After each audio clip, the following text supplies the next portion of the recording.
Hello students, Miss Slyman here with your notes on depreciation. So depreciation, we've talked about a little bit already. It's when an item loses value over time. So like cars depreciate, for example. Formula for depreciation, exact same as compound interest, except that R is always negative.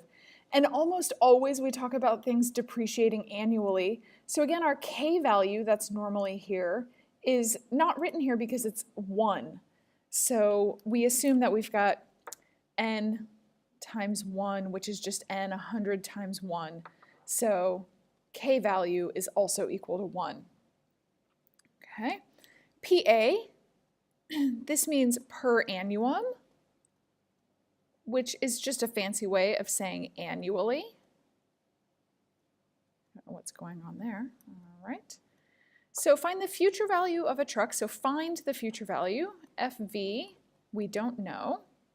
And I don't know why we have C here. That really should be PV. Purchased for $225,000. So that's the present value. Again, when I put this into my financial app, I put it in as negative because I spent the $225,000. It depreciates at 25%. So my R value here is negative 25%, and we can write a negative here because we're depreciating for 5 years. So N is equal to 5. So we're losing 25% of our value every year. So thinking about this, one thing I could do is just to put some calculations in my calculator to help me think about it.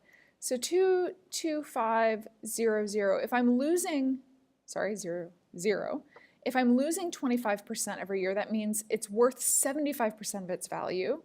So times 75 over 100.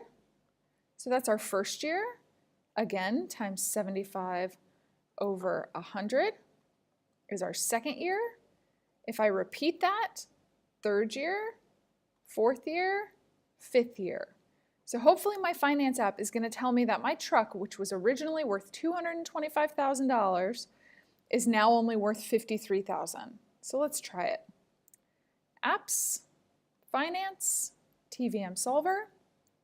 5 years is my N. My interest rate, negative 25%. I paid out. So that's a negative 225,000.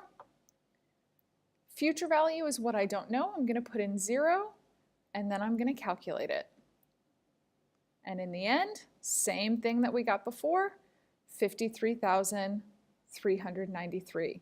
So again, all we need to write out is this, and then we can write down that our future value, 53,003, I don't remember, 393.55. So that's how much it's going to be worth in 5 years. All right, I'll come back and do example 2.